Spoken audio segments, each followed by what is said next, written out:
Сәлеметсіздер ме, құрметті оқырмандар. Джеймс Гринвуд әйгілі британдық жазушы. Қарапайым отбасынан шыққан Гринвуд бірнеше керемет туындыларды дүниеге келді.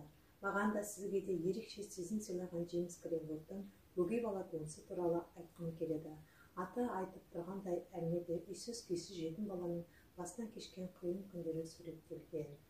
Басты кейіпкері Джим өгей шешеден қысым мен қатыгез әкенің қорлығына шыдамай үйден қашып шыққан баланың басынан кешкен қиын тағдыры баяндалады. Джим көшеде танысқан достарымен әртүрлі іс-әрекеттер жасап, қуашықта күн көреді. Жазушы жоқшылық пен кезбеліктің адамдарды қылмыс жасауға итермелейтінін көрсеткен. Джим шырғалаңның ішінен сытылып шыққан 7 жасар бүлдіршін. 6 жасында анасынан айырылған бұл жеткіншек сұмпайы да өтірікші, қулығына құрып ойламайтын өгей шешесінен әбден қағажу жеп өседі. Ал әкесі ішімдікке салынған жүрегінде бауыр еті баласына деген бір тамшы жылуы жоқ мейірімсіз адам. Екінші әйелінің сөзіне еріп, туған ұлына қорлық көрсетеді.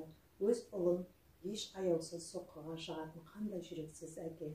Тіпті ол өз ұлының көше кезіп қайыр сұрағаны үшін де ұялғанда, қиналғанда жоқ. Үйінен қашып кеткен ұлын тауып алған кезде көпшіліктің көзінше ұлын бет қаратпай сабап, сұмдық масқаралайды. Бұл нағыз қатыгездік.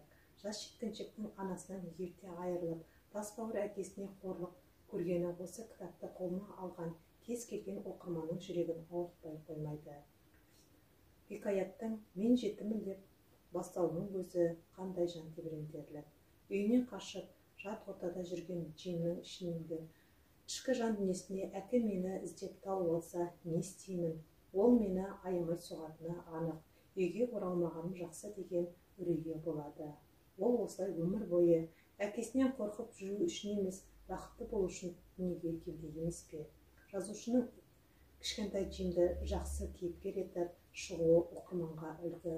Қанша қиындықты сүрінбей өтіп түзу жолға түскені ой саларлық оқиға.